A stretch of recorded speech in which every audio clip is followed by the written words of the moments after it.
Hello and welcome to the Build with Bear workshop. My name is Pat Bear. I'm here to build a model kit. I'm also here to hang out with all of you. And I'm going to start by throwing the Bear Cave, the Lego, the site, the Tier 2 blue emote in chat. If you are currently a subscriber, you can reply with those emotes. If you are not yet a subscriber, you can say hi. You can use other people's emotes, like a global emote or two. You can also just lurk if you don't want to say anything at all. Ghost Valve is here. Hello, Ghost Valve. Welcome, welcome. Sorry. I have been itchy, scratchy for quite a good amount of today. So my apologies if I'm scratching myself at any point. Lord Crashton says, hey, Pat. Hello to you, Lord Crashton. Happy to have you here. An update on background removing shenanigans. I did experiment pre-stream with putting various different blankets and like large and small towels. Hello, Lashbrook. I did experiment with a few different things, putting them on my chair, trying to see, because what ends up happening is sometimes the background kind of buzzes around where my chair is, and it's not doing it now, of course, but it does do that on occasion. And I thought it maybe because I was going from black to black, and it's just like the background remover is having a trouble, but I don't know. Making it, hey, I didn't even use yellow or like green or anything. I was using different patterns, and that was worse than the occasionally bad times the background remover has. So if it's going to be minimized, you know, kind of in the corner anyway, we're just going to deal with it. Laura Crash says, I saw that Mary's not streaming tonight due to recording Fire Escape on the only night available for them, so she'll be doing it tomorrow. Thank you for letting me know that, Lord Crashington. We always try to raid Mary because she only streams once a week. We'll try, you know, maybe we'll raid her tomorrow after the Jackbox stream. A reminder that as we go to the overhead camera to take a look at our Black Knight Squad Rud-ro.A. This is the Rud-ro.A. We've done the top half of the kit. We are going to start working on the legs now. But yes, tomorrow's stream, just putting it out there. Tomorrow's stream is from 9 p.m. to 11 p.m. as always, and we are trying out the Mega Picker. That is the new Jackbox thing. It's just a small, 5 minutes. This is just a flesh wound. Okay. Yes, the Black Knight. Good one. Yeah, we're going to try out the Mega Picker tomorrow, which is the new piece of software that is free, only available on Steam right now. That if you have your Jackbox games on Steam, you can build playlists, or I don't think playlists, you can build favorites lists. You can look by category, and you can launch your games from that, and it'll launch right into the game. And it seems to be working pretty good. It did mean that I re-downloaded a bunch of Jackbox games I haven't like looked at in a while. So that was fun. And I do want to point out real quick before I get into the building portion, we are currently at 26 out of 40 subscribers. The goal is to get to 40. We are currently at, as I said, 26. If you want to become a new subscriber, or if you want to gift a sub to somebody in the community, you can get, from now to the 19th, 3 months of Apple TV Plus for doing that. There's a promotion that is happening right now. So if you want 3 months of Apple TV Plus, as an incentive to subscribe to me, or for the first time, or to gift a sub, because we don't have any gift subs this month yet. If you want to do that, you can get yourself some Apple TV Plus. Lord Crash says, I saw that I have Party Pack 4 from some bundle, so I almost have some use for it. Nice. Yeah, there you go. I have, what Jackboxes do I have? I had this available for me to see. I have, I believe, 6 through 10, I want to say. Let me open up Steam. Let me not even get into building yet, 10 minutes in, because now I need to know. I have, I have 3 through 10. I do not have the first 2 Jackbox party packs. I believe I had the original party pack on something, and maybe I had the second one on no, maybe I've never had the second one. I think the first one I had on maybe another Steam account, or I had it on a console, maybe. I don't know. But I don't own it on this Steam account, 1 or 2. My Bezos Bucks renew in a few weeks. I'll try to remember to give you those at least. Well, I appreciate that, a sad fat man. As always, folks, you being here is the most important thing. If you want to subscribe, if you want to gift a sub, you want to throw some bits my way, those are all cool things. But you being here certainly means the most. And since it's a promotion that gives you some kind of benefit, I do like to say it beyond just the usual, like, hey, that would help me out. You know, because it would help me out, but also you get something. This kit does not have any poly caps because that is what they've been doing since with new kits since Witch for Mercury. So instead we have plastic that looks like a poly cap, but isn't a poly cap. And that doesn't happen too often, but it does happen, on occasion. We're working on the legs here, and we were doing them 2 at a time. Basically, we can do most of the leg all together. And then I think you just have to turn one piece over in one direction and one in the other direction, and it'll all work out. Yeah, because we're going to do these parts together here, and then it's just about, like, how you push that piece in at the top, which makes sense. It all makes sense. It'll all work out. Let's see. Quick update to a previous story. It does feel necessary to at least mention this. We talked about on Saturday, Game Informer magazine and website all shut down by their parent company. There was a, like, GameInformer.com was basically has a page that just is like farewell, goodbye, and that was shared on their social media as well. At some point today, somebody who reported to be an employee that still had access to the Twitter account posted a different message, basically saying, like, somebody from the actual work needed to write this. Thanks, everybody. To that effect, which is very nice. And then that account got deleted, which is not the way you need. So, what was I gonna say? How do I put this? If you have access to that account, you could just delete the message. You can just delete the post. You don't have to just delete the account. That seems unnecessary.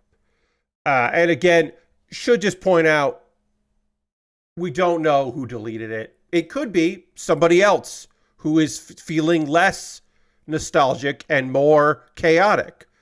Is it probably someone at GameStop was just like, okay, we'll just delete that. Who cares? Probably. That's the probable thing. But again, we don't know for sure who deleted it. We just know that the account was deleted. And it was pointed out, of course, that they currently, at the time, were doing promotion work for, because there's paid cover story stuff for EA. And so that's an interesting little wrinkle where it's like, what does GameStop owe EA if their the magazine where they had, paid them money to have it be like the main stories and such, like, where does that go? How does that work? Where, like, what's the make good on that? That, like, retweets that EA has, where it's like linking to that stuff, leads to nowhere now because the website's gone. Also, if there's anything on YouTube from Game Informer that you enjoyed, if there's anything Game Informer has done YouTube-wise that you liked, you should grab that, because who knows? We don't know if they have access to their YouTube channel, if that password is readily available to people. If they'll just delete it, if they'll just ask their YouTube, their Google contacts to delete that account. We don't know. We don't know what the future of that is going to be. Is that easier to archive? In some ways, certainly it is. But if there's something that means something to you among that, you may want to look at ways to grab those. I am not going to do a tutorial for you on how to rip videos off of YouTube. But if it is important to you, if there's something there that means something to you that you would hate to not have anymore, I would investigate archiving said things. Um,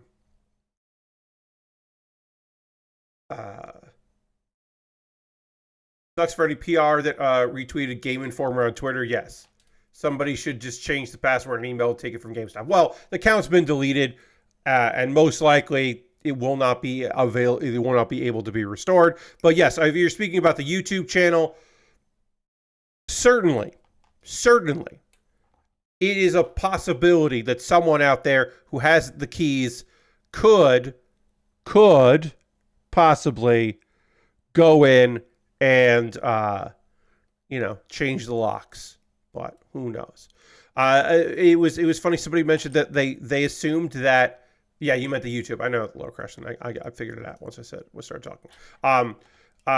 It was funny. There's always like, I bet OneUp Twitter account still exists because Ziff Davis it is not worth it to them to pay someone to figure out how to get that account locked or closed. And I was like, yeah, that's probably accurate, that it doesn't matter enough to them to want to do anything with it. So it just lives there. It is a shame. It is a rough scenario for a lot of people. But yeah, I did want to update that now that account is gone, so you don't even have that archive to work off of. And you might be asking yourself, well, Pat, what does it matter if you don't have that, if you don't have that Twitter account? And honestly, it's cross-referencing. One, it's a legacy, and you have information there. You have uploaded video, you have uploaded photos to Twitter and all of that.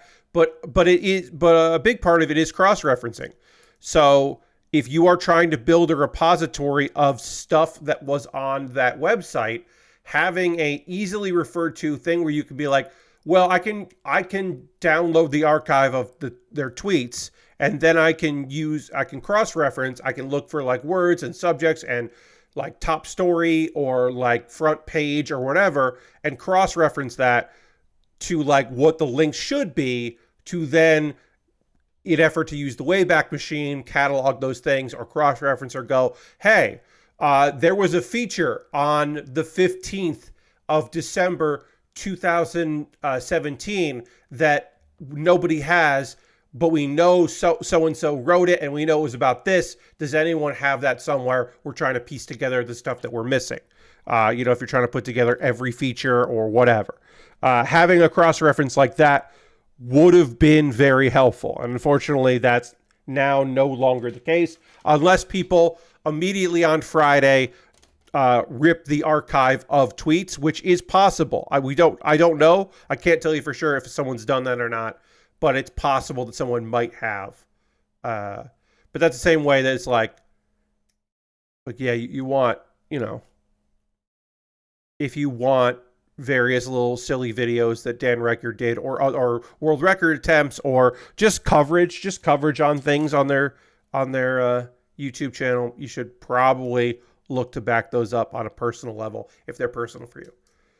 Archived the story about the fake Bully 2 game page that accidentally went live on the website that was just made by an intern to learn how to make them. Yes, I hope that is archived, because that is something that is a fun little footnote that would be nice to exist for future future, like, hey,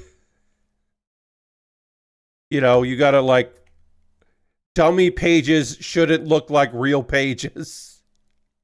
Like, it's good to know. Another just quick hit, just a very thing, as far as upcoming storms go. I am expecting to stream tomorrow night. I am expecting to stream on Thursday. Weather could change that.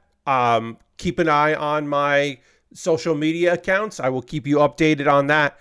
I don't know. I could lose power tomorrow night while I'm streaming. Could lose power on Wednesday and not get it back for Thursday. We do have a generator, but I am not. Here's the thing. One, I don't have a backup if the internet is out because the cable is out. And even if we restore power and I don't have the internet, then I can't stream, right? Because I am not going to stream using my data on my phone. So that's just not going to happen. So Thursday stream could maybe not happen. Probably will happen. Everything will be fine. But I do want to just let you know, in prep for the storm that is moving up the coast and could be affecting me in the next couple days. Today, my chore was to get on a ladder, 2 different ladders, depending on where I was in the house, and clean all the gutters. I did it in the spring. Those gutters were way filthier than I thought they would be. I did notice that the other day when we had a fairly heavy rain, that one set of gutters in the front of the house, water was pouring right over it from the roof. And I was like, ooh, that's not good. And we got a big storm coming, so I should do the responsible thing and check the gutters. And so I had to do that, and I was like, oh, I guess I'm just going to go around. And there were some spots where it was fine, but there are other spots where it was like, oh, yeah, water would have run right over this, and it would have been a pain in my ass later.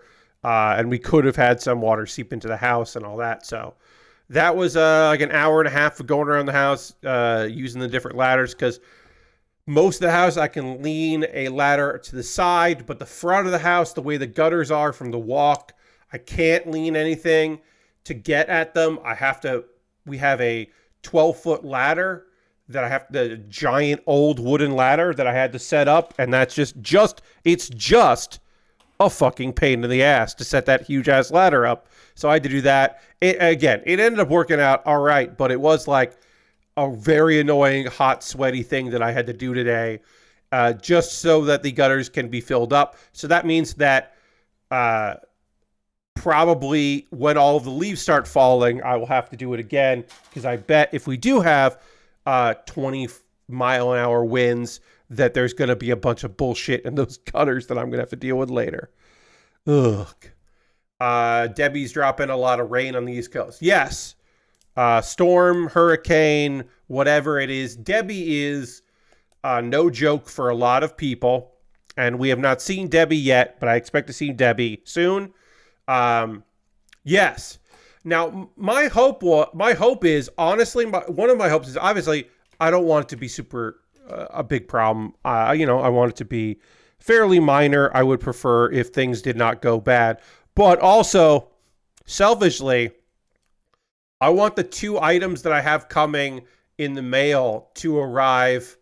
I have 2 things that I am expecting. One from a VOD watcher who said, hey, you were supposed to get something for me on Sunday, but it hasn't arrived yet.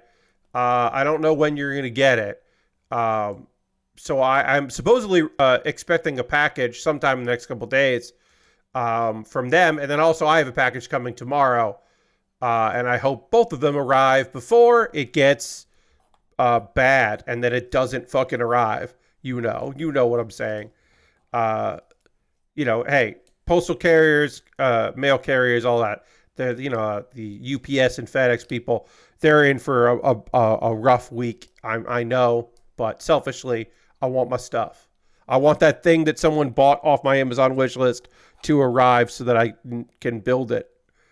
Hopefully, our people and package all stay safe. Yes, I hope that both the packages and the people delivering the packages are all safe and secure and all doing well.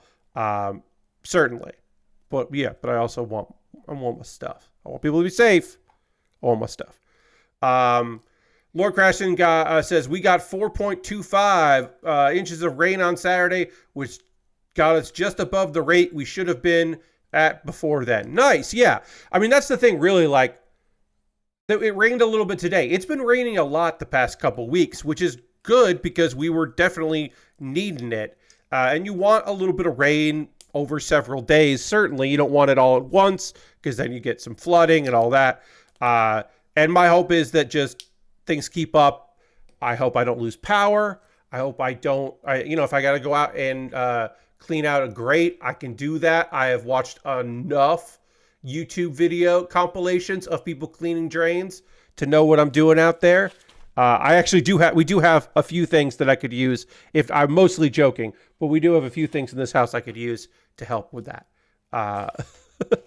But yeah, here's hoping that I don't have to do that. The nearest grate isn't even on our in front of our property. It's one house down, but if it's backed up, it'll back up all the way to our driveway. So gotta take care of business if business needs to be taken care of. And then I need E11. Let's see. What do I want to talk about here? Yeah, we'll talk about SummerSlam. SummerSlam 2024. It's some wrestle talk. I was right about almost everything. I was right about just about every match. I was incorrect about one of them, and then 1.5 you could say, because I expected there to be a cash-in of the Money in the Bank briefcase, and there wasn't, so I was wrong about that, but I got most of the results right. I watched the show yesterday and today, kind of fast-forwarded through some parts. I thought generally the matches were solid. I think the presentation was fine. The crowd was hot. It was weird to watch a show with 7 matches where every match was a one-on-one match. That's just weird from a booking perspective, to not have any tag teams, any triple threats, or 4-way fights, to have, right? Yeah. No, one match with a stipulation. The main event was a Bloodlines rules match, which just means that it's a hardcore, no disqualification match. And I guess you could say, oh, well, Pat, there was a match that was a one-on-one match with a special guest referee, so that does make it different. But yes, so there were 2 stipulations that night, but otherwise just 7 matches, which was odd. It was a little odd. To go down the card, just kind of get my thoughts when I drink a little water. Yes, I keep going here. It opens with Liv Morgan retaining her Women's World Championship against Rhea Ripley, because Dominic Mysterio turned her back on Rhea Ripley and sided with Liv Morgan. He's been on Team Morgan this whole time. She's destroying the Judgment Day, or is she? Who knows? But yeah, Dominic Mysterio turned her back, and as some people put it, he turned heel while he was heel, which is a common occurrence. That is how so when there's a group or 2 people together and they're baddies together, they're bad people together, often one of them, sometimes it is the case that one of them will have a change of heart. They'll do the right thing. Something has changed them and they're not bad anymore. And then their tag team partner or friend or accomplice is like mad and feels betrayed and attacks them. But often what happens is bad people turn on each other and they go, you know what? I'm a bad person and I don't like the way you're a bad person. And that is often how these things go down. So in this case, it actually honestly is pretty reasonable, quote unquote, that a villainous character would just be like, you know what? Dom just says, hey, perhaps Dom thinks that he is the one in control of this situation. And that may be the way they go there. That mommy, Rhea Ripley, was too domineering. Dom was being domed. The Dom didn't want to be domed anymore. And he feels like maybe he's on equal playing field with Liv, which just means that she's manipulating him in a different manner in this story. Who knows? But either way, he chose Liv Morgan, and that's foolish, but wrestling is that's wrestling. Braun Breaker, in the span of under 6 minutes, became the new Intercontinental Champion, defeating Sami Zayn. This is the result that I thought we were getting at the last time those two fought. It's interesting that they didn't wait on it, that they waited till this show. That a little bit surprised me. I thought the match was like, some people were like, oh, it shouldn't be a squash. And it's like, no, I kind of liked that it was. Braun was cocky and didn't take Sammy seriously the last time. This time he took Sammy seriously and whipped his fucking ass. Braun Breaker, still a little green in places. He's going to be, I don't think he's going to have a long Intercontinental reign. I think he's going to do well with it. I think he's going to have, they're probably going to put him with some strong people that can kind of guide him through it. In the long run, I think it's the way to go. You got to build new stars. Sami Zayn is a guy that will, I don't think we're going to see Sami have another title, like world title opportunity at this point. Although one could argue that he should, that he has a claim to want to face Gunther because he's the guy that beat Gunther. And you could certainly make that argument that, well, if he beat Gunther already, shouldn't he have an opportunity to beat Gunther for, his new championship, which we'll get to in a moment.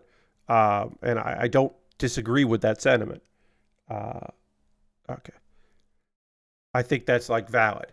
But anyway, Braun Breaker, good on him. I think that's cool. Sammy having a singles run with a belt where he was not a heel, babyface run with a belt. Happy for that, because the last time he was Intercontinental Champion, the whole gimmick he was doing was that he did not want to be a wrestler and wrestle, and he was just trying to get out of stuff.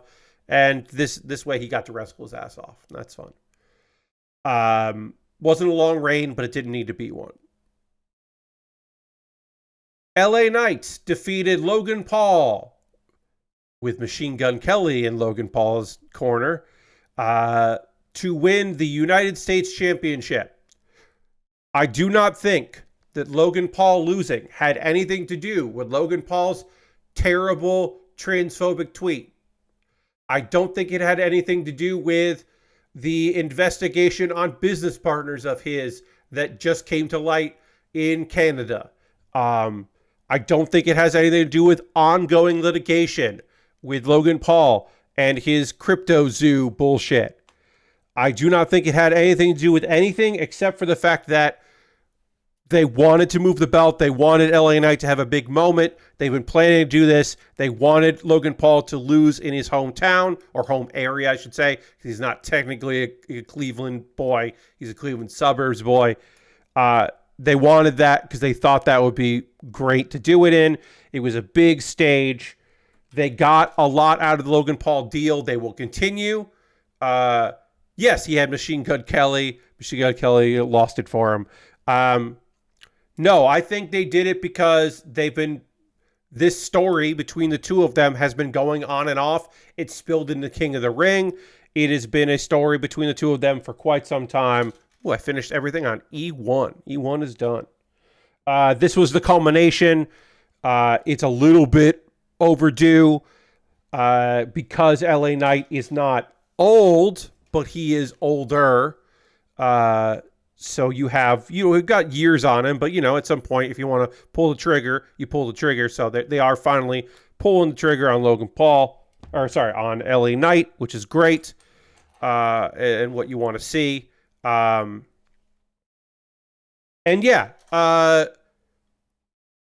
think we will see Logan Paul challenging for a world title again at some point. I don't know when. The idea of Logan Paul wanting his belt back is certainly a possibility. They could run that angle if they wanted to run that angle. I don't know what they're going to do with him. I know they will continue to use him because he moves the needle on social media. It is fairly clear because WWE has great analytics. It's fairly clear that they're not really bringing in new eyes with Logan Paul outside of like his first appearance. Because it very much feels like his audience doesn't particularly care that he's doing this. But it drew media attention. It drew a lot of heat as far as like live audiences booing him and all that. And it makes some sense, certainly, to do that if you are a huge mega corporation that is soulless, which they are. But yeah, that's kind of where it's at. Nia Jax defeated Bayley to win the WWE Women's World Championship. There's the Women's World Championship in the WWE one. They have 2 belts for the women, and this is one of them. They are the same level, but occasionally I forget which one is which. So I had predicted that Bayley was going to overcome Nia Jax, the powerhouse Nia Jax, that Bayley was going to overcome, make it happen, and then in her beat up state, and perhaps even after the match, she was going to get beat up even more, and then it would be Nia would beat her up then, and then it would be Tiffy time. The Tiffany Stratton would come in, cash in her briefcase, her contract, and beat Bayley and win the championship. That was my prediction. It did not happen that way. Nia Jax won. Nia Jax is the new champion. Tiffany Stratton came in. It looked like, oh, is Tiffany going to try to cash in, attack her? What's happening here? I need 6. She did not do that. She just congratulated her friends. And that was the end of it. And then maybe she's going to cash in later. Who knows? This is the worst possible outcome, and that is not me making a dig at the quality of the wrestling performance for anyone. Particularly, this is not me talking down or talking shit about Nia Jax. Nia Jax has improved quite a bit. Her time away from WWE was good. She trained a lot, looks like. She's come back strong. She's been booked very well. As certainly can't take that away from the booking. The booking has done a fantastic job building her as a monster. She was Queen of the Ring. She did both. Spoilers, but both King and Queen of the Ring won, which is wild. This year, with that stipulation of a title shot, and they both won, which is neat. It's interesting. Here's the thing that I'm not looking forward to. Months and months of Nia Jax wondering, Nia Jax keeping an eye out for Tiffany Stratton trying to cash in on her.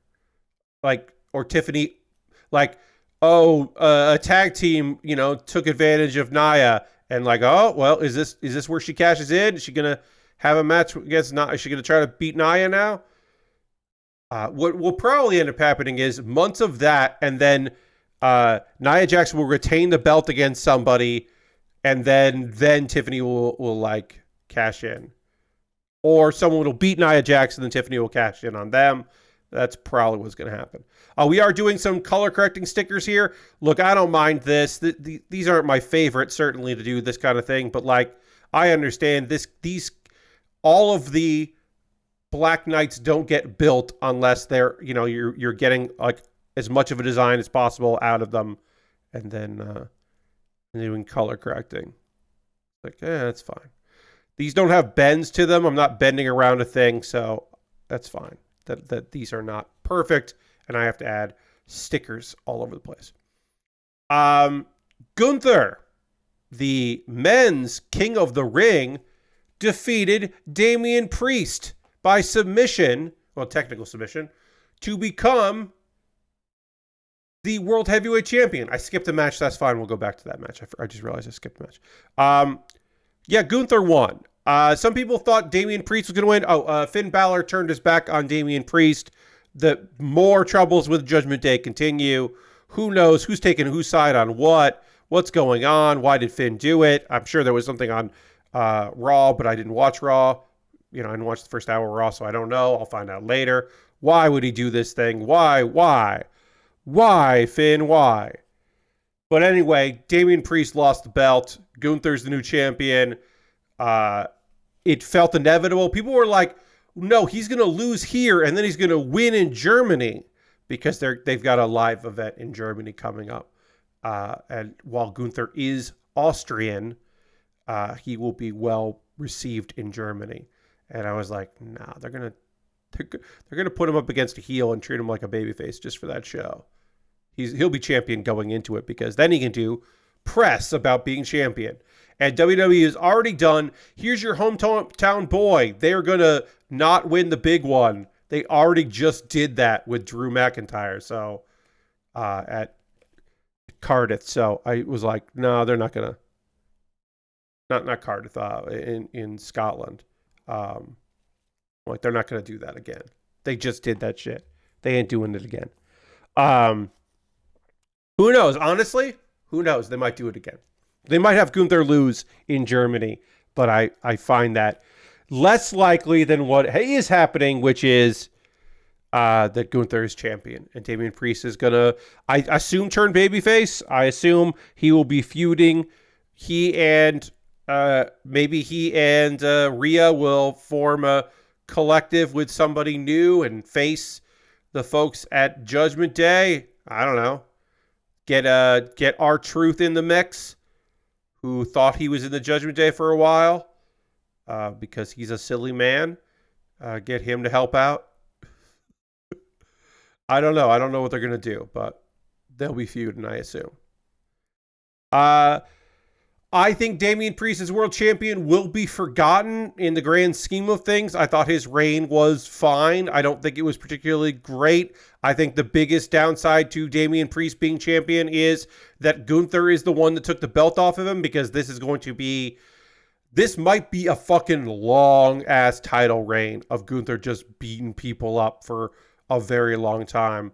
I could see this being quite the endurance championship, and I feel like that'll stand out more than Damian Priest, who was he lasted longer than some people thought. They thought he'd just be a complete transitional champion, and he wasn't a complete transitional champion. He just didn't have it for that long. Dropping back, I forgot to say, Drew McIntyre defeated CM Punk with Seth freaking Rollins as the special guest referee.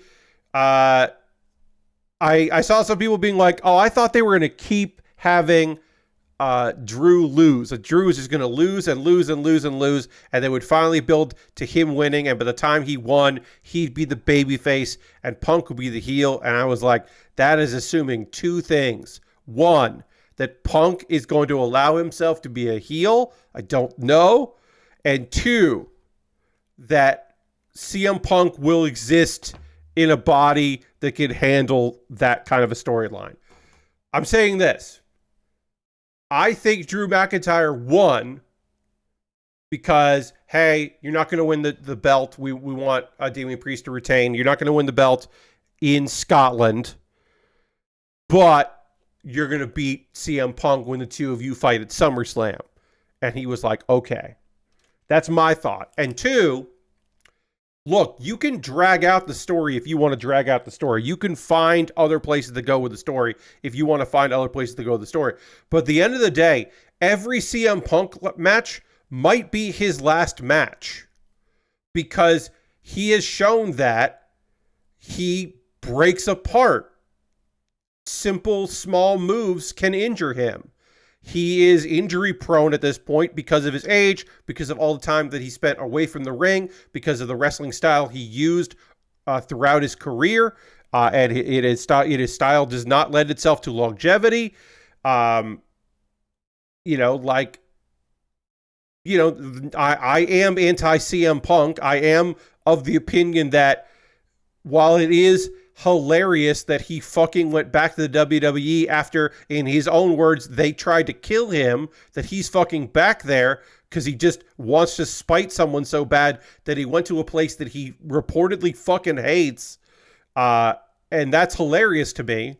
It's so fucking funny to me that he's there. Beyond that, CM Punk just shows that he can get hurt a lot. And he didn't get hurt. So congratulations, CM Punk. You didn't get hurt at the show. But I think you gotta have Drew win there. And then, yeah, maybe the story's over. Maybe it's not over. I bet it's not over. Maybe it'll be Punk versus Rollins, or there'll be a three-way fight, or whatever. Who knows what's going to happen there.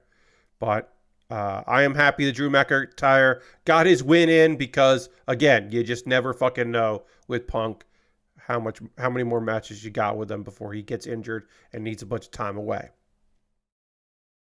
And the main event, Cody Rhodes defeated Solo Sikoa in the Bloodline Rules match for the undisputed WWE Championship. When it became Bloodline Rules, there were people who thought, oh, this is how they get Solo to win, because they don't expect Solo to win. That way they establish this new bloodline, even though it's been established as like the lesser bloodline, except for Jacob Fatu, who fucking whips ass, because both of Haku's sons that are in WWE are not the best wrestlers. They're good goons, but they're not particularly great wrestlers. They just had the Bloodline, but then the Bloodline won tag belts, so it's like, okay, well, this new Bloodline has those belts, but it's Bloodline Rules, and Cody's friends are all beaten up, and then Arn Anderson shows up at the start of the show and is like, I got some backup for you, and that turned out to be the usual suspects, but also, towards the end of the match, Roman Reigns returned. And now Survivor Series is months and months away, right? So who knows if Roman's going to be there on Friday, right? He may just came out there. He may be, sending in a video. He might just be dogging and just kind of taunting Solo Sikoa for the next couple of months. Who knows? We don't know if he's going to make other appearances, if he's going to wrestle. It might be that they spend all this time between now and November setting up Survivor Series. I don't know. But there's a built-in storyline if they want to do Survivor Series with old bloodline versus new bloodline, and you're like, well, Pat, who would fill out the ranks? Because new bloodline is 4 people. If the Usos come back with Roman, that's only 3 people. Do they bring in Sami Zayn, the 4th Uso, like the bloodline, the forgotten Uso? Does Roman Reigns hug Sami Zayn, but this time not to manipulate him, but because he's happy to see him? You could tell that story. And then you're like, okay, well, but what? Wait, Pat. There's a 3rd Haku son who has reportedly finished up with New Japan and is reportedly signed. So, like, would that be 5-on-4? And you're like, but you forget. You forget who the undisputed champion is. The man who respects Roman Reigns, despite Roman Reigns being just, fucking cheating all the time to retain his belt. That's right. It would be Solo, Jacob, and Haku's 3 sons versus the Usos, Roman Reigns, Sami Zayn, and the 5th member of the bloodline, fucking Cody Rhodes. That's my legitimate actual guess, is that's what they do. And it's a 5-on-5. Because also, Cody Rhodes wants to do War Games at Survivor Series. He wants to do everything his daddy came up with. He wants to do War Games. There can't be a War Games with Cody around as world champ without him getting involved in that shit. I do think it's funny. There was also joking around that the 5th member of the bloodline would be Paul Heyman. And I think that's very funny. I actually think Paul Heyman's going to come back, but he's going to come back on Raw. He's not going to be a part of SmackDown. I think they will use Paul Heyman in a managerial role. I predict by this time next year that Paul Heyman will have a new client, and that client will be Braun Breaker. He's going to manage Braun Breaker. Braun Breaker can talk, but he doesn't need to talk. Especially he doesn't need to talk if he's got someone doing the talking for him.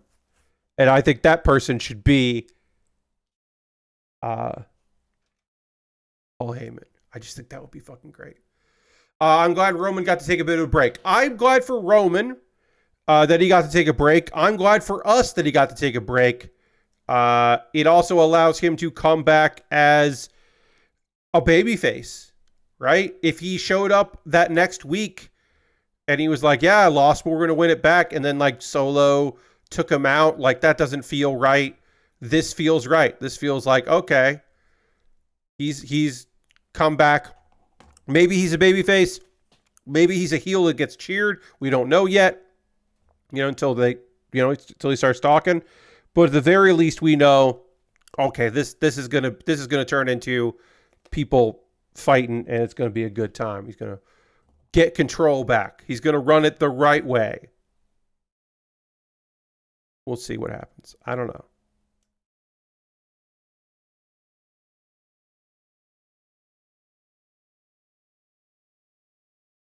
Okay. All right. We are about body complete on this kit. We still have the backpack and the weapons and the cape to build, but we're just about done with the legs, which is fun. So yeah, that was that pay-per-view. It's weird to say that a bunch of the B pay-per-views that have happened this year, I liked better than SummerSlam, which is like one of the bigger shows. It's their summer big event. It is their summer WrestleMania. But this one was weird. I think it was just like, it's strange how many titles changed hands, because it was 1, 2, 3, 4 titles. 4 out of 6 title matches were titles changing hands, and that's just odd and kind of interesting. It's like the refresh. It could lead to some new matchups, new types of things. We'll see what happens. We'll see who's with Logan Paul probably gone for a bit, who is going to, challenge LA Knight. If he's going to be a long program, a short program, what's going to happen with that? I don't know. Who's going to be feuding with, are Randy and Kevin going to try to, I guess Randy might have shown up on Raw because he had a fight with, but who knows if he's moving to Raw? I don't know. It'll be interesting to see what they do with it. I don't know. What I do know is, let's talk about the Discotheque Media. Discotheque Media had a big Otakon panel, and we're tweeting through all the stuff they were going to introduce here. Unfortunately, I was looking for a wrap-up. I could not find it other than a Reddit post, which was just some of the images from the thread with no commentary. I looked for it. I looked for a good write-up of all of their announcements and could not find it. I thought for sure that Comic Book Resources would do a write-up. Lord Crashton wants me to hit the dance button. I will. I'll hit the dance button. The new song for new month. I thought for sure that we would have and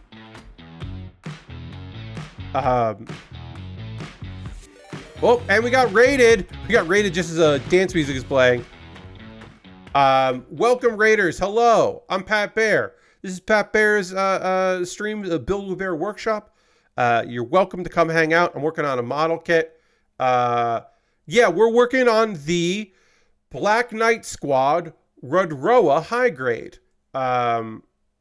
This is one of 3 of the Black Knight Squad. We have built one previously, and we're working on the second one here. But welcome. We were just talking about how Discotheque Media at Otakon made a bunch of announcements for a bunch of their releases, and I was looking for a write-up, and unfortunately could not find that. I thought for sure that Comic Book Resources would have it, or perhaps Anime News Network would have it. Didn't find any write-up, so I'm now looking at their own thread here. And I'm just going to go from highlights here, right? Not all of this stuff is going to be something that like, oh yeah, you got to know about this, or like I have a comment on this. So I'm just going to kind of scroll through and talk about some of the things that they have announced here that stood out to me. Lupin the Third Italian game, which is the 25th Lupin special. And it's a bunch of episodes of Lupin. So here's the thing. It's not a full movie. This is a bunch of episodes of Lupin, from Lupin Part 4, with some new content thrown into it. And it sounds like this is it as far as Discotheque being able to show thing. Well, here's the thing, Lord Crashton. You say that, but apparently this is it. This is the last Lupin thing they've got. Until there's more Lupin stuff, they don't have any back catalog. Because this is, like I said, it's episodes of it's chopped up some episodes thrown together with some new things, and there'll be some extras that's coming in September. Um, and Lupin the Third is all caught up. So apparently there are a few things that they didn't release on Blu-ray they've released before, and there are a few things that are just out of print and they don't have the rights to. But that is that they probably have something later, but right now that's it for Lupin because they're basically, as I said, caught up. Captain Harlock Space Pirate. All 42 episodes of Captain Harlock are coming out. That's awesome. That is cool that they have that the ability to get all that together. That is upscaled to 1080p, which was how it was released in Japan originally. So it is, yes, they have a lot of old mech stuff, but this is cool. Captain Harlock is a classic, and it is neat that they have the ability to have the upscaled version of it. That's very cool. The Reborn special fan disc is coming out, which is 3 episodes, an OVA with a new English dub. You may know Reborn as the weird anime where like a hitman gets reborn as a kid, but then is still a hitman, and he's like a tiny looking little guy. It's really fucking weird. It seems like they're doing like a, hey, should we do this series? Apparently the OVA has never been released in English before. And it's like a couple episodes, and I think it's like ahead of them doing the whole thing, which is very strange. It's a weird way to do it. But I guess it's to, like I said, my guess is that it's to gauge interest. And that is cool. I hope that everything works out for them because that is a strange bit of business. Again, I'm just going to go through this kind of quickly. A few other things here. Giant Gorg is coming.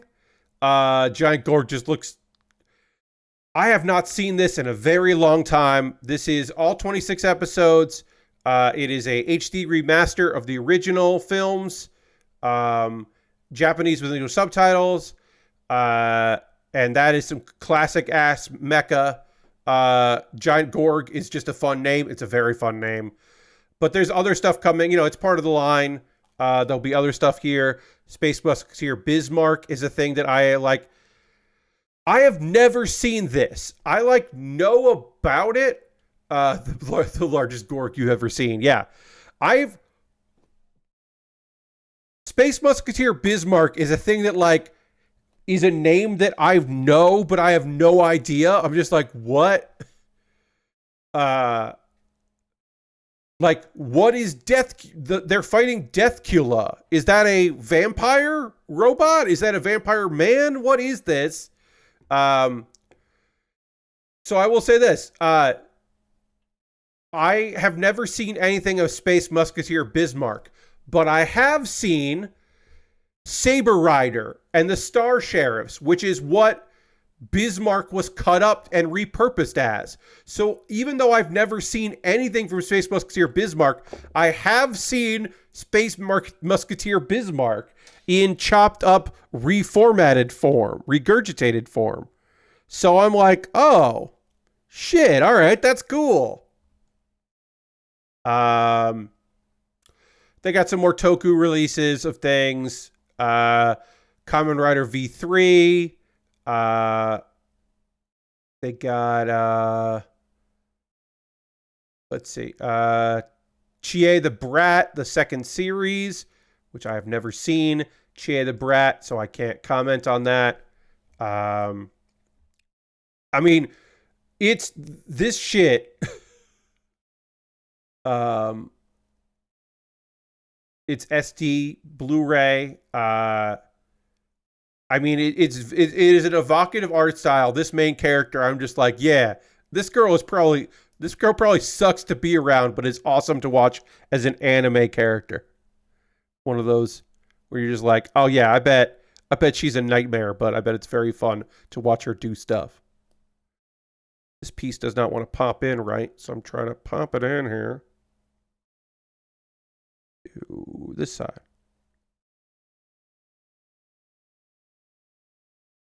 There it goes. Got it in there. I need A1. Let's see. Other things. Great Teacher Onizuka. The entire series with upgraded subtitles and the original dub. I do like that about Discotek. Discotek often, and even if they do a new dub, they often try to include the old dub, which I appreciate. This is the Tokyo Pop dub, but it does have entire series, original dub, new subtitles, as I said. This is what I love about them. I do love this about Discotek. I just said that about another thing, but so here's their card about it. Like all 43 episodes in Japanese with their subtitles and the Vintage Tokyo Pop English dub. We fixed that one part in the dub where the audio drops out with somewhat less janky audio. Like not which episode, but apparently there's something wrong with the original dub and they were like, we kind of fixed it. And there's some bonus features and some dub outtakes and some interviews. That's neat. Old school Digimon Adventure, the English dub. Well, because they have the dub, now the movies are coming. Well, they know that they're getting the first movie and they're negotiating for the other movies, it sounds like. So good on them. But there's a bunch of Digimon stuff coming.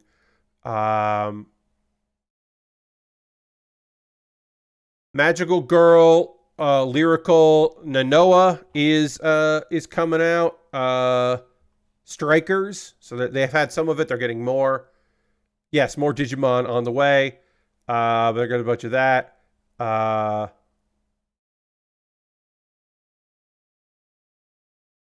I refuse to comment on one of the series that they have the rights to because all I will say is Discotek is in many ways a throwback to a different time.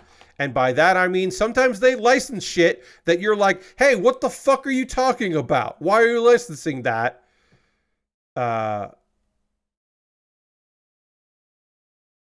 It's a TV series based on a shitty property and they're releasing it and you can fucking do your own diligence about that shit. I will tell you that Professor Layton and the Eternal Diva is coming. A Blu-ray release of that. Which is awesome. I have seen that in theaters, so I'm excited about that. The Games Cast does the dub. I saw it was subtitled, but yeah, the dub does have the voice cast. That is cool as hell. That's coming out soon. They didn't say when.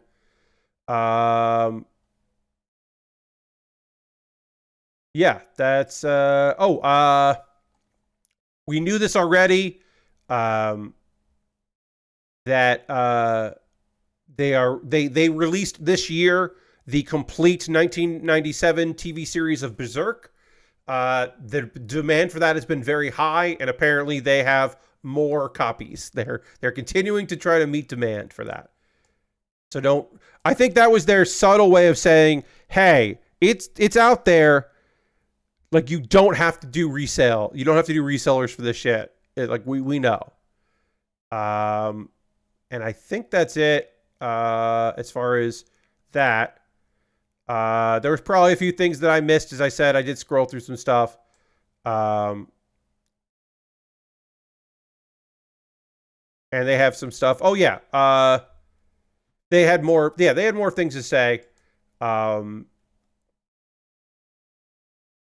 know, like I appreciate that they bring old stuff. I appreciate that. I'll say this. I really do appreciate that they go out of their way to bring in the English dubs when available. When they can license the English dub along with like the subtitles, because some stuff came over here dub only, right? So the fact that they do, because there are people who are nostalgic for the way they watched it, right? Even if it was a bad dub, even if it was like so bad it's good, there are people nostalgic for those early dubs, and so I can appreciate that.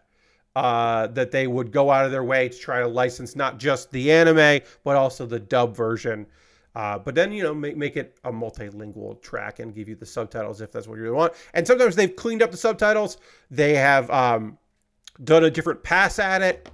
They've updated some of the terms and terminology, or names that might have gotten changed over the years. Like, I appreciate the work. Discotheque puts a lot of work into their stuff. Even if sometimes they're bringing things over that I'm like, I don't know who this is for, but cool. I have never been interested in their, like, here's a hint, and they're like bad hints on purpose. I hate that shit. Just tell me what you're going to be releasing when you're ready to tell me. We're going to take a pause for the cause. This is my opportunity to talk to you about ways you can support the channel and what I do here. Everything I will tell you right now, for the next couple minutes, it's optional. These are all things you can do. I'm not saying you gotta. But if you want to do any of these things, it would be rad. First and foremost, if you are currently subscriber to the Kuma Baer Workshop, you can throw the Bear Cave, the Lego, the Scythe, the Tier 2 blue emote in the chat. Being a subscriber is the easiest way to support what I do here. You get some cool emotes. You don't see ads, but when the stream starts or during the streams, because occasionally I do have to run ads during a stream for a long stream, but you never see ads. And you get cool emotes, and it's a nice way to support the channel because you're already here on Twitch, so it is the easiest way to financially help me out. If you want to become a subscriber, that's great. If you want to gift a sub, we're currently at 26 subscribers, trying to get to 40. I shut up at 40. If you want to become the first person this month to gift a sub to somebody in the community, you could do that. Bits and coins are always appreciated. A reminder that if you want to become a new subscriber or you want to gift a sub, you could get 3 months of Apple TV Plus. So that is an extra benefit for you to consider, not just helping out the community by giving a sub and helping me out, but also if you wanted to get some Apple TV Plus, because there's some stuff on there you've never seen, or I hear the kids program there is fantastic. So I don't know. Maybe you just want to get high and watch some kid programming on Apple TV Plus. You could do that. I'm not a cop. If I was a cop, I'd have to tell you. And I'm not a cop. I still told you that I'm not one. So that's ways to support me through Twitch. Now, there are other ways to support me financially, like my Patreon at patreon.com/PatBear. Over on Patreon, I've got some different tiers, and there are different rewards for the different tiers. Consider joining me on Patreon at the $1, $3, $5, or $10 tier. My $10 patrons just voted on what I'm going to be working on next, because I guess I'm fucking finishing this thing because we don't have that much left to do. And if I don't finish it tonight, I'm definitely finishing it on Thursday. So my patrons voted on, and I'm working on an old model kit that I'm excited to work on. That'll probably be fairly fast built. Let's see. Another way to support me is to go to my YouTube channel, youtube.com/PatBear. Over on YouTube, subscribing is free over there. So if you want to subscribe and check out my videos, I would love that. That would be great for me and great for you, because I got hours and hours and hours of entertainment over there for you to check out. Check out a playlist of some of the different stuff I got going on there. Also, there's a membership on my YouTube channel. For just $2 a month, you get my Wednesday videos a day early. So tomorrow you'll be able to see a video that other people have to wait till Wednesday for. And you don't know what my Kuma Baer theme is for the month of August because I haven't told you. So you'll know tomorrow. I don't know why I picked up this attitude for it. I don't know why I did that. I'm a little loopy today because I am tired from doing stuff outside. Let's see. What else we got? Oh, yeah. Those are all ways to support me on a monthly basis. Various memberships at various places. If you want to just tip, if you're like, Pat, you buy yourself a model kit. Here's a couple dollars. How much could a model kit cost? You could do my Ko-Fi or my PayPal. And everything I make through direct donations through YouTube, which includes AdSense, so watching my videos helps me out, through Patreon and through Twitch, all goes into a fund. And out of that fund, I pull money to buy model kits, like this kit, the Rud-ro-A that I'm currently building right now. I was able to pick that up because of your generosity. I got a backlog full of so many kits that I'd be happy to build, some Lego sets as well. And I know what I'm building next. Now, honestly, as I said, I'm waiting for it to arrive in the mail. It was supposed to be here yesterday, and then it was supposed to be here today. Who knows when I'm going to get it. But there's a model kit that got sent to me that someone bought off my Amazon wish list. It was one of the VOD watchers, which is awesome. Thank you, Anne. Thanks for watching the VODs, Anne, and thanks for buying that model kit. But yeah, I have that model kit coming. That's going to jump the queue. Whenever I finish the next thing I'm working on, and that's available, I will start working on that, because if you buy something from my Amazon wish list, not only do you get a dedicated YouTube video about the thing that you purchased, it becomes the next thing that I build, because that's the least I could do. You've gone so far as to buy me something to build. I might as well build it as soon as possible. I've got Lego sets. I got model kits on my Amazon wish list. Inexpensive kits, expensive kits, some small little things that I'd build pretty fast, all the way to things that would take me a very long time to do and are prohibitively expensive and will be nonsense for you to pick up. But if you wanted to, if you were like, I don't know, Pat, I would love to get you the Zaku Warrior live concert version master grade. Be like, okay, you get that. It's there. If you want to spend that money, or if you want to buy me gear, you want to buy me a backup headphones, because if these headphones go, I have one backup for these headphones, which also has a mic on it that isn't movable. I could use that, but you know, if you want to buy me replacement headphones, that'd be nice, or some other kind of piece of gear. I've got that on the wish list as well, because people want to buy stuff, but they don't know what to get. And it's nice to have options if there's something there that you would like to see me put together. Although I just saw a thing here that is a knockoff Lego set. And I have not built a knockoff Lego in a while, but it looks like it's a mobile suit. It looks like a Gundam knockoff, like a Gundam Grunt knockoff, that's also made out of Legos. So I am adding this to my wish lists, because we haven't built a knockoff Lego in a while. So it's there. I don't know. Who knows? Who knows if it'll be on the wish list that long? But it's 651 pieces. Nifl's Bionic Building Model Toy. Yeah. That's on my wish list. I just added a new thing on my wish list, because at the bottom of my wish list, sometimes I get recommendations, and I was like, it's been a while since I built something that is not Lego. If you want to support me and not use Amazon, I have a Throne wish list. You can check that wish list out. The other option you've got out there is if you want to go to USA Gundam Store, you buy a gift card to USA Gundam Store, you get a code in your email with that gift card. You then send me a whisper here on Twitch, or a DM on Twitter, or you private message me through Twitter or Blue Sky or Mastodon, I guess, with that gift card code, and then I will use that gift card code to buy a model kit from USA Gundam Store. It is, again, the most convoluted way to support me financially. Sorry, hold on.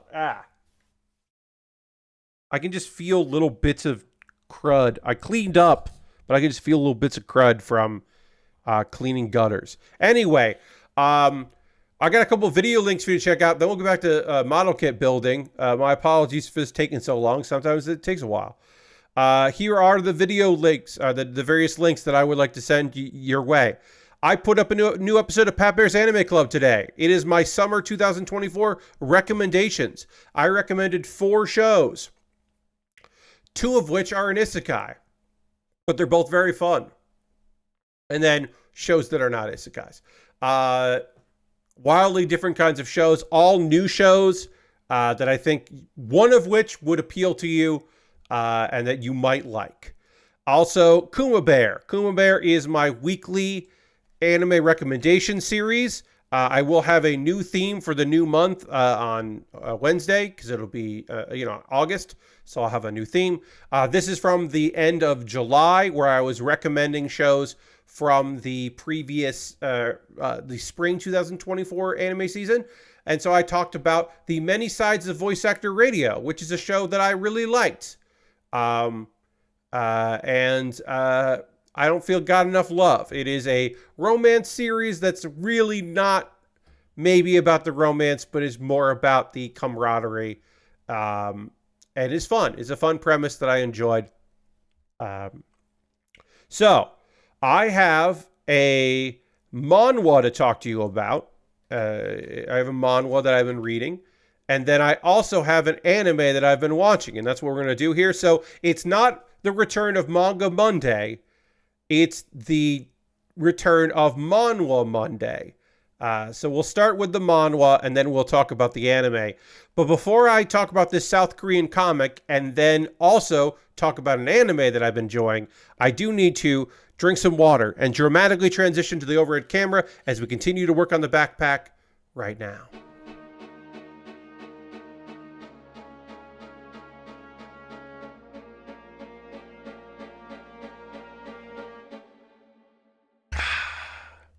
Okay. All right. Manhwa. It's still exclamation point manga, but it's a manhwa. Let's talk about unparalleled rank hidden equipment. So, manhwa are South Korean comics. They are heavily influenced by Japanese manga. They have their own style because they are the vertical comic where they are like the scrolling thing. They are almost exclusively in full color and they come out weekly. That's a nightmare. I feel like when I talk about manhwa, I don't talk about enough how it's a fucking nightmare industry because it is based on webtoons or written stories, novels, and it is a thing where it's a lot of young people who are just burning themselves out doing this artwork, keeping up with demand. It's ridiculous how much work they put in for these stories. And now I'm going to talk about one that I enjoy, but I did feel the need to at least say like, hey, it also kind of sucks that this thing is like so devastating to people's bodies. Also, there's a thing where sometimes a thing looks like a manhwa and it's not. It's actually aping the style. Japan is starting doing vertical comics where they're taking a comic that already exists and they're like redrawing it in a South Korean style that's vertical. And so you kind of, sometimes you're like, is this actually a manhwa or is this a manga in manhwa form? And that's weird. This one is a South Korean book. It's called Unparalleled Rank Hidden Equipment. It's probably actually called Unparalleled Rank Hidden Equipment, but whatever. The question marks are there. So the reason why I was like, I wonder if this is actually Japanese is because the premise is a bit more Japanese style than South Korean style. And what do I mean by that? Well, what I mean by that is it's a isekai. And there aren't a lot of isekai in manhwa. There are like I went to a parallel world, but now I'm back, like post isekai stuff. That's certainly popular. A lot of it is like here on Earth, things have changed, and now the gates have opened, and it's a lot of like that kind of a thing with quests and stuff like that. But it takes place on a modified, heavily changed Earth. That is kind of like where a lot of this goes. So it's interesting to have a book that is like, no, this guy suddenly realizes, oh, I had a previous life. Our guy Jinfrey is like, he's the breadwinner in his family, and he's like, okay, it's time for me to become an adventurer. I am going to do this. It is a world where there are adventurers and they go on quests and they have status windows and nobody thinks anything of it. Everyone's just like, yeah, that's what you do. You go on quest and you have adventures and you beat monsters and do all that. So he's like, all right, I'm going to do this. I'm going to earn money for my family. And as soon as he decides that and he goes to register to the adventurer, boom, memories flash in his head. Oh, shit. Yeah, this is Ground 7. I wrote it down. This is Ground 7. It's a game that I played in my previous life. My previous life, I lived in the real world, and I played this game a lot. Also, this game fucking sucks. And I was like known as a hardcore player in this game, and he's like, I played this game, and I didn't love this thing, and it's kind of a cheese fest, and there's like so many ways to cheat at this game that they never fixed. And he's confused by this because like I appreciate this part, right? So our guy is like, I had this previous life. This is a video game world. But also, that doesn't make my life, this life as Jinfree, any less real. My family's still counting on me. I still want to become an adventurer. It doesn't matter if I knew this was a game, if this game world is real right now. And so I have to do my best to like make things happen. And I think that's fun. It adds stakes to it. He still has his pride. He still has his game knowledge, which I'll talk about in a bit. But he's not like, oh, it doesn't matter what I do because, all of this is a game. There are still stakes. He still wants to protect his family. He still needs to earn a living to support them. It doesn't negate the fact that this is a game world does not negate his reality in that world. And I find that to be an interesting twist on the genre and fun. So this is an isekai, but like he's bought into it. And as I said, he played the game. He was a hardcore player. He read all the guides. He knows all the rules of it. So we're watching him in the first couple chapters of this do shit that people are like, imagine to be impossible, because of course he can do the impossible. He knows all of the cheats. He knows all the ins and outs. He knows all the bugs. He knows that like if you do this, this, and this thing will happen. This weapon isn't great, but like as it is, but when paired with this thing, even though it's cheap, it becomes phenomenal. These people are going to try to take advantage of me and all that. And like, he knows the NPCs of the world. He knows what they're going to do. And so you do have a man who will be, at some point, he will be an overpowered main character. But at present time, where I am at in this story, he is not an overpowered main character because he's still powering up. He's still going through the motions of getting stronger. He's on his way to being like stupidly powerful, but he's not necessarily there yet. And it's an interesting story. It's an interesting approach to it. I've enjoyed my time reading Unparalleled, question mark, rank, hidden equipment. It's an easy read. It is definitely an easy read to go through and be like, oh, how's he going to get out of this one? But like, there's a moment where he like helps some people out, avenge their father. And like, yeah, that's just a quest in the game, but like they're there, they're flesh and blood. They're just as real as he is. And so there is a sense of accomplishment of like helping them out.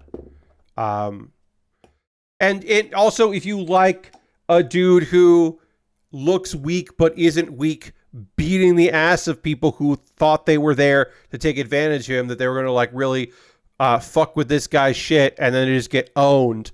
There's a good amount of assholes just getting completely owned. There's that part of the fulfillment thing in there as well, if that's something you're looking for in a story. So yeah, that is Unparalleled, question mark, rank hidden equipment. It's pretty good. You find it. Moving over to anime, it's time to talk about episode 5 of My Dear Friend Nokotan. So we did have an episode 4. Episode 4 introduced us to the other members of the student council who are who have different motivations, but the main motivation of one of our members is one of the members of that is to ruin the Deer Club, which Nokotan and Koshi and other members like belong to. Like they're trying to ruin that, and it's a whole thing. So now we have, I guess you could call them adversaries, but it's questionable if they are or aren't. We start with Koshi finding a love letter, and then Nokotan tells this long, weird story of like what it could possibly mean and who it could possibly be from, and just kind of like goes off on this whole fucking tangent about it, and then it's like, oh yeah, it's definitely a love letter. And Koshi's just like, oh, never got one of those before. Turns out she still hasn't gotten one. And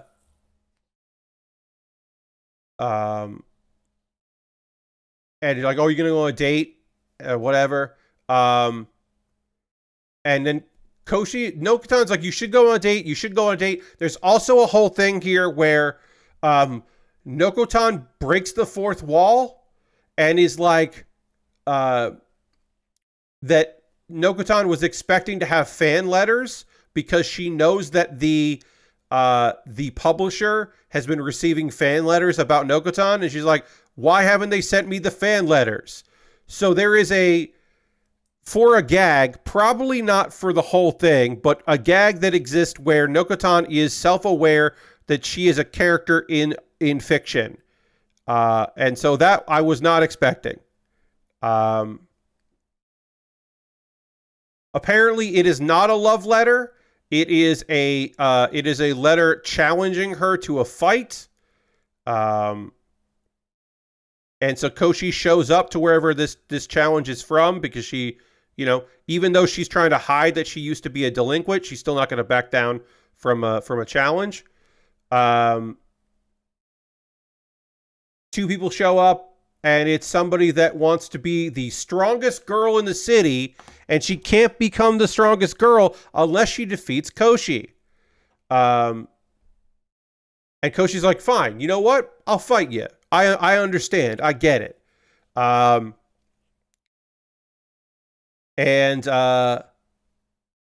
Nokotan's like, I'll help you out. I'm the strongest among the deer. Again, is Nokotan a deer? Is Nokotan a girl with deer antlers who is friends with deer? It's unclear. Koshi gets overwhelmed because the group brought weapons, which feels cheap. Honestly, doesn't feel cool. So then Nokotan is like, here's one of my antlers. So she just like pops an antler off and is like, here you go. And again, weird comedy moment. Koshi's just like, this is useless. This will not help me at all. So she throws it onto the school's roof, and then the antler explodes and everyone flies into the sky. And it made the news. So apparently Nokotan's antlers are explosive. And who knows if that is ever going to come up again, or if that was just a gag for this one moment. I don't know. And then everyone gets blown away, and then later Koshi and Nokotan meet up and find out it was on the news. Koshi is trailing. That was like story 1. Here's story 2. Koshi is trailing Nokotan because she wants to find out Nokotan's weakness, and also she thinks that Nokotan might be homeless.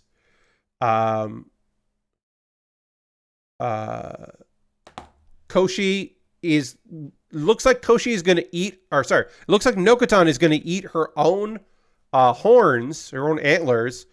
But then it turns out, no, inside the antlers are bananas. A little sight gag. And then Koshi was feeling bad, but is now not feeling bad because Koshi was like, oh God, she's going to gnaw on her own antlers. Oh no, there's just fucking food inside. Okay, whatever. I just like I am no longer upset about that.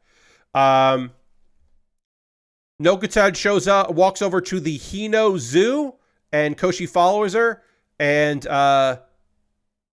we are reunited, folks, with Sonata. You may remember Sonata as the real goddamn deer that Koshi thought that was Nokotan turned into a deer, but no, it was just a regular deer. And apparently, and then like two people walk up to look at the exhibit and they see Nokotan and they don't react. They are non-pulsed by this information or this event. But yeah, I guess this is where she lives.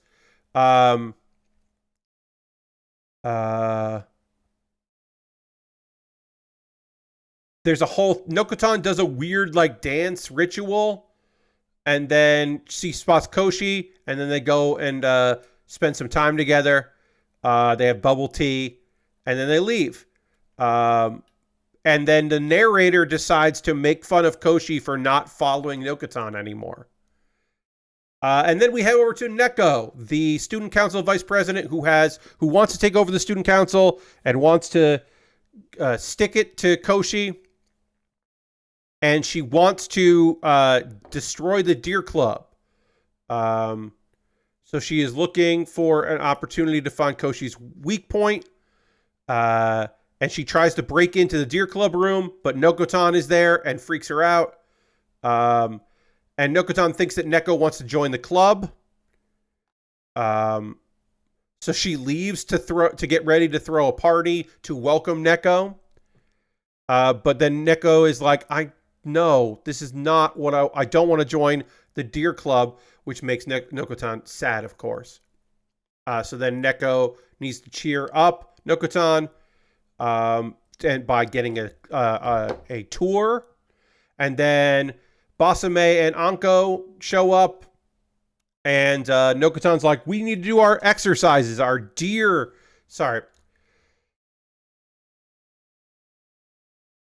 exercise. They need to do some exercise. Let's see. Anko wants to become Koshi's deer. Creepy. Yes, Lord Crashton, boo indeed. It's boo. It reads okay. It does not sound okay. Neko questions Nokotan about the deer cracker and the tasks. Basame bites Nokotan's hand. And then Nokotan is like, do it. That's the exercise, is to bite her hand, but she doesn't want to.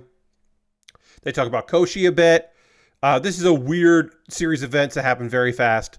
Nokotan is like, I want to grow antlers more. I want you to grow your antlers. Neko's definitely not ready for that, because how could she be?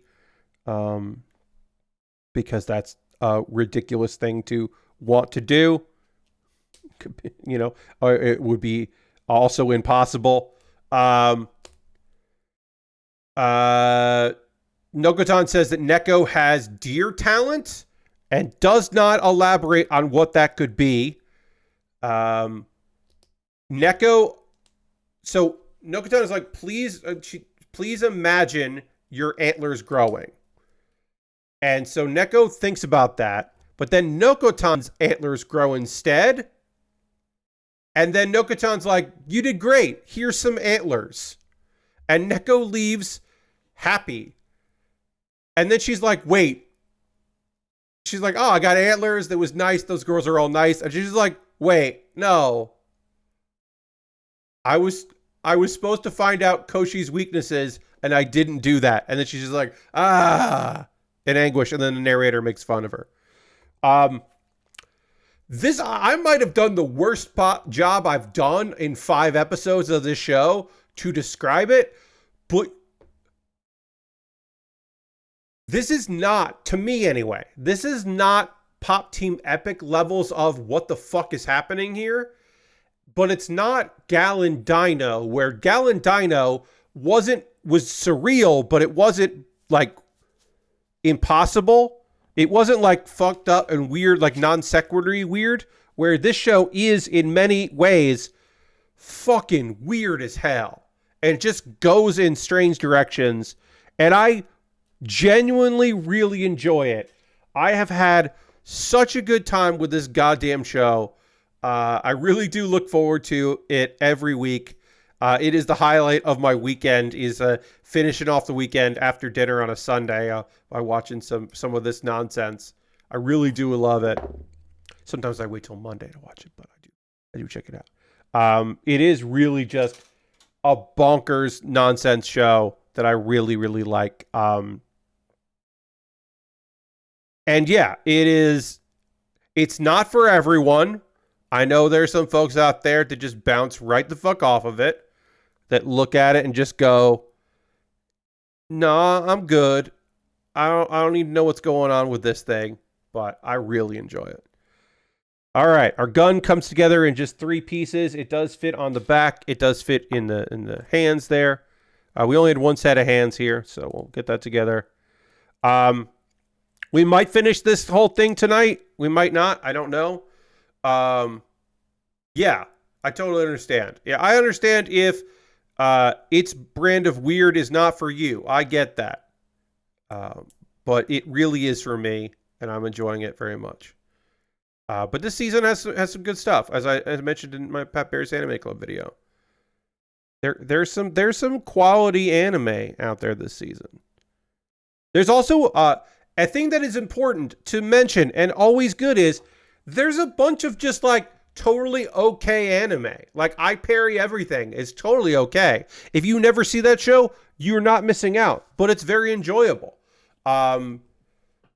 There's just, yeah, there's quite a few shows that are like, yeah, this is good. This is totally okay. I will say, speaking a little bit more about some anime, I tried to watch Tower of God, and Tower of God season 2 is really all over the fucking place. Some of it looks really good, and some of it looks like ass. And I don't quite know what's going on. And there have been some changes from the webtoon that I saw a couple changes. Like I noticed a couple changes. It's been a while since I read it, but there were a couple things that I saw like, oh, that's interesting. But I don't know if I'm going to keep up with it because the first season was never really my thing.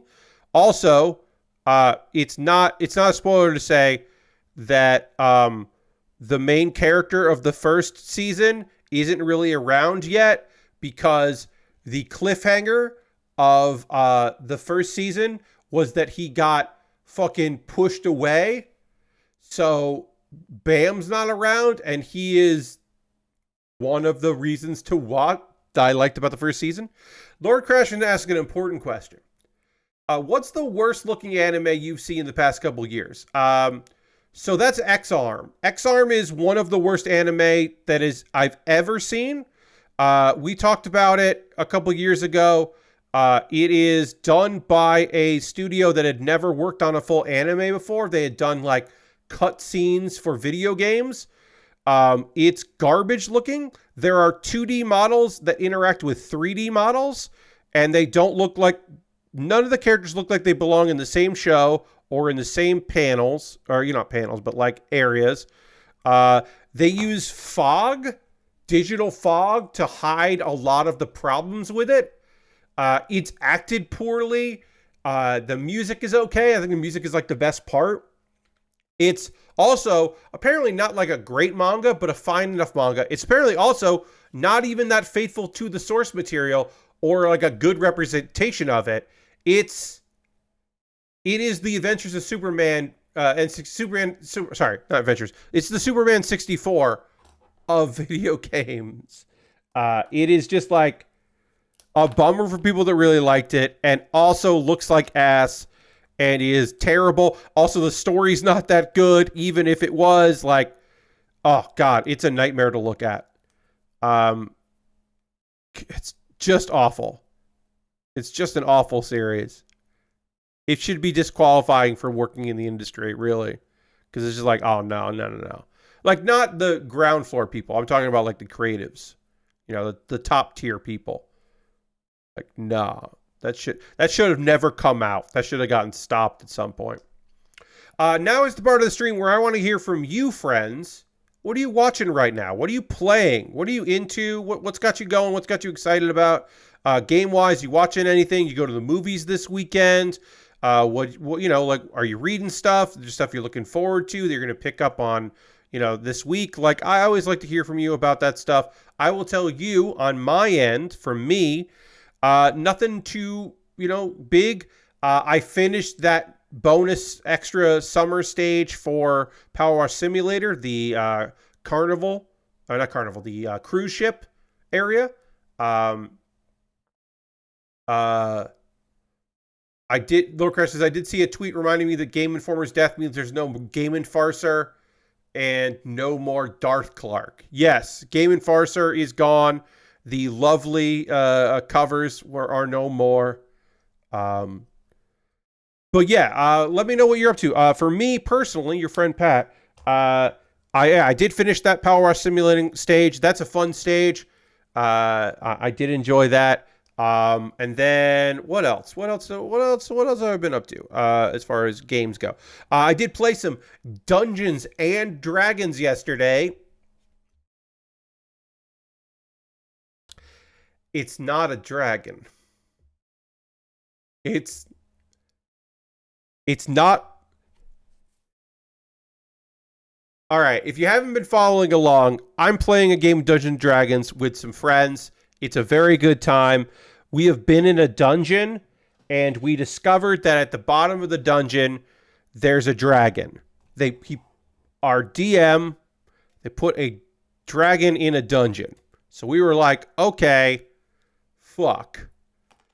I think we're going to keep going because we know that as players. We don't know that as characters. So we would continue to go on this, and we're going to do it. Eventually, we get the sense that something's weird about this dungeon, that the bottom of it was bigger than it should be, and there's something down there that seems dangerous. And then we arrived, and as you may expect from what I've said about my character who is an Echo Knight, that up until very recently thought that every time his echoes showed up, that it was another Echo Knight popping in to be an asshole.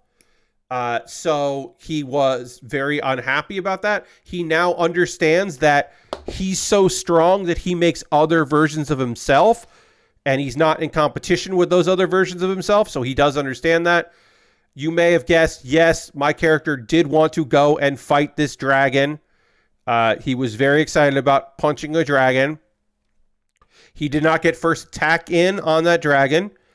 And it turns out that this is some sort of mimic that was posing as a dragon, which is a bit deflating, but apparently it is the start of the next thing that we're doing, which is someone is controlling a bunch of mimics and making them mutating them to be monsters in an attempt to, according to a note with some scratchings that one of us was able to read, not my character, someone else was able to read this, someone is trying to turn the mimics into actual versions of it. So we are now investigating who is doing this. So an epic adventure is happening here. And as of right now, none of these dragons, this was not a real dragon, but someday we might think we're fighting a mimic, and it turns out it's not a mimic. It's the actual thing. So it wasn't a dragon, but it was cool. And it was a fun fight. Because it's like, just because we know it's not a dragon didn't mean we knew how to fight it well. We were still struggling. We did kill that fake dragon. And now also my character is mad because he really wanted to punch a dragon and did not get a chance to punch a dragon. So he's pretty sad about that. He's sad and mad. But yes, we did not have to fight a regular. Because I was going to say, my opinion on that was, and continues to be, that our characters were not fucking prepared to fight a goddamn dragon. What are we doing here? Hearthstone, I'm playing the same decks I've been playing lately. The decks that I am enjoying, they are fun to do. I'm having a good time with these fucking silly things. My amalgam deck. There is a new version of the dragon deck that people have been playing that uses the amalgam because the amalgam is cheap, and then when it dies, it goes back into your deck, so that way you always have a one-cost dragon to play. I have not found that makes it any better. There's also another version of the dragon deck where instead of using the health and you make your attack your health treatment, you just build a really big board the turn before, which seems like easier to do, but not as cool. So I don't know. I haven't tried that variation. I might try it. All right. So we've got our beam part of our sword. We've got our gun. Now all we have left to build is the shield and the backpack. Where's the shield? There's that. There's the shield. Shield and we built the backpack. The shield and the beam mantle, which is just goes onto the backpack there. There's also a way to store the weapon behind you, but I'm not gonna fucking build that. We're gonna finish this kit up tonight, so we might stay a little bit if we need to. Before I read what y'all have been writing, which I will read everything aloud that you have been writing here, as it pertains to what y'all have been up to, because I love hearing that, and we'll see where conversation takes us by talking about that stuff. But I will just finish up that I did play a little bit more of Helldivers 2. I got some Helldivers 2 in last night. I watched some wrestling with some friends and then played some Helldivers 2 into the early morning. And that was very fun because one of the people in my group that I really like has not played in a while, and it was very cool to have them around. And so they kept wanting to play, and they're on the West Coast, so they were up. They could stay up later than I normally would, which was fine. It just meant that I stayed up very late playing because every time I was like, all right, that's going to be it. And they're like, no, come on. You can hang out a little bit longer. Come on. Like, oh, you should hang out a little longer. I was like, all right. It's like one more game. We haven't played in a while. And then myself and another friend got roped into playing way more than we were planning to. But guess what? Helldivers 2, still fucking good. Still good.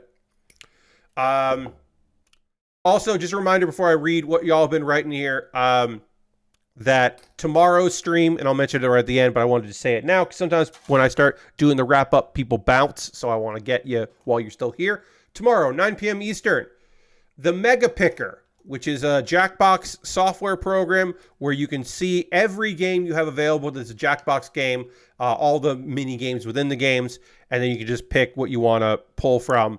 We will be doing that tomorrow, so it'll be a bunch of different games. We'll run every intro, so please come. If you don't want to play Jackbox games, please just come to hang out because it'll be a funny evening. And if you do want to play some Jackbox games, please come because it will be a bad stream if there are not people there to play it. I cannot stress enough how that will be annoying if people are not here. You will have to be logged into Twitch to go to jackbox.tv and put that in. That is just a thing. That is just part of how it works. Because you got to have that not every game requires that, but all the modern recent ones do. So now I'm going to panel line this, and I am going to read what y'all have been writing here. Ghost Valve says, sleeved up my new deck for Magic. Hell yeah. Get that deck nice and sleeved and ready to go. Started to get back to workouts, still on Elden Ring DLC and IDW Transformers. That is a fine check-in. Good luck on the workouts, getting back into it. Good luck to you on that. And yeah, I don't really have much else to say about that other than cool. Last week says I ended up checking out Mayonaka Punch, which is a lot of fun and has a surprising heart to it. Yeah, I've heard mixed things about that, but I do know some people that are really enjoying it. I haven't checked it out because it didn't necessarily appeal to me. But yeah, that might be something I have to check out later. I also gave him my Texas roots and downloaded a game trial of EA College Football, played a game on easy, and even without knowing what I'm doing, managed to win 62-9. Hell yeah. That's fun. Yeah, I have never cared about football games. I sometimes care about football, but I almost never care about video game football. So I have not checked that out at all, but like, hell yeah. I'm glad they made a college game that people seem to enjoy. That's nice. Dirty says, hey, Dirty, doing some space trucking in Elite Dangerous. Nice. And bought my ticket to go watch Borderlands on Sunday morning. Oh, that's coming out, huh? The Borderlands movie is coming out. Okay. Well, enjoy your movie-going experience on a Sunday morning. Also, just noticed the Stripe number on today's questionable content. And at 5367, this may be my longest run of daily activity. Wow. Dirty. Yeah. I mean, that is, yeah, if you've been checking it out every day, that is a lot of days of checking things out. Hell yeah. Good on you. Nice. Lord Crashington says, I've been playing Download Simulator as I got a new 1 terabyte micro SD card for my Steam Deck so I can have more games on it. Nice. Then I moved the 500 GB card into my Switch. That should be all I need for any future games I get there. Yeah, it should probably keep it covered. Which has a weird way to handle switching cards since every icon stays, but has a cloud icon on it that says it's not installed. That is a fucking bummer. And then a sad fat man has returned saying, okay, I'm back. And then corrects himself by saying, Lieutenant Dan got legs. Yes. We built this kit needed legs. This kit now has legs and now also has a backpack. It's almost got a shield on it. It's got a gun and a regular sword with a beam blade on it. So it is a combination sword, beam sword, which, none of it makes sense, but it kind of makes quote unquote more sense to have a sword like this, where it is just a beam that like a continuous burst of beam instead of just like this kind of a thing, where it is just like, yeah, outside of the handle just comes a big beam in a sword shape somehow, and it knows where to end. This theoretically makes more sense than that. But again, does it? No. Is this the Gundam for an evil character? So Lord Crashing said, I don't know a lot about Gundam Seed Forever. I am fairly confident that the Black Knight Squad is part of the villains. That this is like 3 villainous grunt characters, I believe. Because there are 3 of them, I'm pretty sure, in the Black Knight Squad. We've built 2 in the Black Knight Squad. So I am pretty sure that these are the villains of the story. But I should say, I don't know because I have not seen Gundam Seed Forever, the movie. And I have not read anything about it. I did not do my due diligence when it comes to this. Okay, why is this not... How do I get this arm piece in here? There it is. Oops, and then the arm came off. Hooray. But yeah, so I have not done my due diligence. I do not know if this is a villainous character, but I assume that these are the 3 baddies of the show. Is the 3 the one that we built, this one, and another one. That actually physically possible. You could put a plasma generator. Yes, that's what I'm saying. Aside from it, this is more like quote unquote like logistically feasible, even if it is all fictional things. You could, yes, put a plasma generator in the blade to have a blade edge if you had the power of it. Yes, practical. That's a different thing. Yes, totally. All right, so now to put one of the coolest things on here, the beam mantle. I've kept this in the plastic until it was time to reveal it. We got the beam mantle. And now I'm going to put the blade away. I finished up the stickers. It's a shame that Nextlander's off week as Brad's Vulgar the Viking 2 is coming out tomorrow. That is. They will certainly cover that in the future, though. Even if it is the off week, there will still be more Vulgar. Oh, one thing that was kind of funny was, not kind of funny, a funny-ish thing about Nextlander was that I was catching up on old podcasts of theirs, and I got to the Ramblecast where they talked about a current event, and they were rightfully weirded out by said current event that had happened, and were like, well, what the fuck do we do about this? How do we deal with this kind of situation? They were unsure to deal with that, but it was very funny because it was just like, oh yeah, that happened, and now no one talks about it. So like, it did feel like kind of like a huge amount, an event where like someone running for president got fucking shot at, but that is not a thing that like people talk about it, but like it ain't what everyone's talking about, and how weird that is. But in the moment, they were like feeling very weird about all of it, which is again reasonable and understandable. It was just kind of, to me, kind of humorous. They were like, oh yeah, what do we do about this? It's like, oh, you don't do anything. All right, we got the matte finish, and then like, yeah, the textured finish goes on this side. I don't know. I found that funny that they were like, what do we even do? Yeah, so we're gonna do the beam mantle here, and then we'll finish up. We're going to go a little past 11 probably, because this will take me a couple minutes to get right, because this always takes me a couple minutes to get this. I say always. I've done this once before. There, we got that on. There's been so many once-in-a-lifetime events the last 5 years, it's hard to register anymore. Yeah. Yeah, 100%. It is such a strange thing. Finally watched the last episode of The Boys last week, which has a whole disclaimer up front about not condoning political violence, and it's already a funny artifact. Yes. Remember how there was I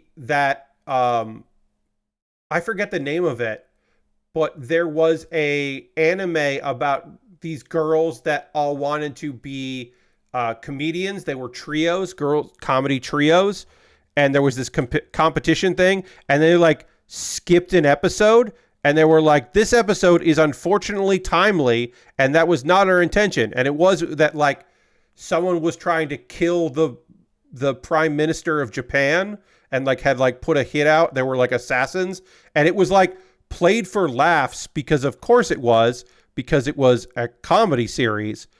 But it was like it was like a day after the prime minister had been shot, that they were like there was no assassination attempt in it. It turned out, like whatever, but it was like a whole thing, and they were like, the episode like aired, I think like 10th in the order. They did air it. They just skipped it. They were like, we're taking a week off, and then we're going to air the other episodes. But they eventually did air it, which is also fucking wild. They didn't just skip it. I remember catching up on Shift F1 for the episodes leading up to the pandemic starting. Wow. And hearing Danny and Drew talking about this weird virus thing. And the next episode is about the sport stopping for a while. Yeah, I mean, I was like in the lead up to PAX East. And that lead up, people were like, oh yeah,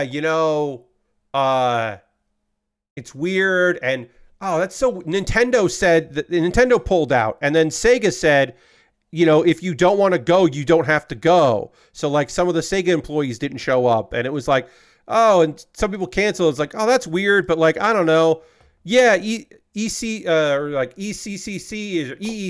is happening too, or C2E2 is happening too, and it's like, okay, Yeah, we'll just figure it out. We'll see what happens. Oh, they canceled GDC? Well, that makes sense because the internet, like so many people were traveling internationally. Like, yeah, that makes some sense, but like, whatever. It'll all work out. And then it was like, no, it won't all work out. This kit has been built. I didn't notice it when I was building it until the cape got put on. For some reason, this black and silver and green with green accents kit, it wasn't until the cape got put on that I realized that you could make a robot Great Saiyaman out of this if you wanted to. If you wanted to turn this kit into the Great Saiyaman mobile suit, you could very easily. It wasn't until I put the cape on that I was like, oh, that's what I'm thinking of with this kit. I don't know why you would, but you could do that. And we're done here. There's some extra pieces that are unnecessary because all these Black Knight kits have like the same base.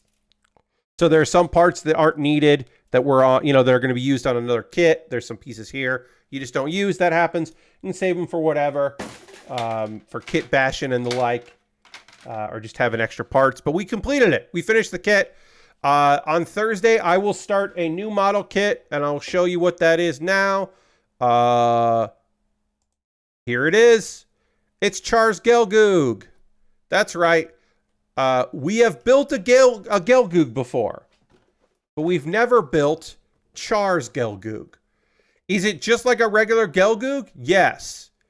It's a 2006 kit. It is a kit I have built before, but this time I built red, and I wanted to build this one. It was inexpensive. I picked it up for cheap. I'm very happy about picking it up for cheap. Always happy to pick up a kit for cheap.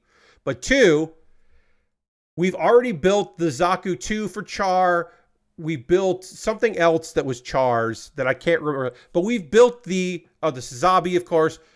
I kind of want to build all of Char's like red mechs. I just think that'd be fun to do. So yeah, I did want to build that, and I picked it up for a good price. Also, the Gelgoog I bought that I built was like a variation. It wasn't the original Gelgoog anyway. This is closer to the regular Gelgoog. It's just that this one is all red. And the Rick Dias, of course. We've never built a red Rick Dias. I don't even know if they make a red Rick Dias. They probably do. But we've built one of those. Anyway, that's going to do it for tonight. We are going to raid. That is how I end every stream around here. We're going to go find someone doing cool shit and go spend some time with them. I hope you will come along on this raid. I assume there are kits with color schemes that fuck with colorblind people. I'm sure, Lord Crashington, I'm sure there are kits that are a bummer for folks like that to deal with. Oops, I need to mute my audio. My audio is coming in, and I don't want that to. You couldn't hear double audio. I could hear double audio because I'm looking at my list of who is here that we can go raid because Mary Kish is not streaming tonight, so we do need to stream for somebody else. What are you doing? Hell yeah. We don't do this. We almost never do this because the people I know who build model kits don't build model kits after I'm done streaming. A lot of the people I like do it during the day or in the afternoon or in the early evening, but not late at night. So we're gonna go hang out with Jordan, who is known as Ray FK. Jordan is building a model kit, so we're gonna go raid Jordan. This is excellent. I'm very happy we get to go do this. Jordan's great people. He works for Wizards of the Coast in the MTG stuff. He used to work for Card Kingdom. Now he does stuff for Wizards. But he is great people. And it's going to be fun to go hang out with him. So let's go raid Jordan. I hope you have a great rest of your night. I hope that tomorrow you come hang out 9 p.m. Eastern as I work on a cool or we play Jackbox. If you want to play Jackbox, come with and hang out. If you don't want to play Jackbox, come and hang out. It'll be a fun night. I'll see you again soon. Goodbye, everybody. Goodbye, goodbye, goodbye, goodbye, goodbye, goodbye, goodbye.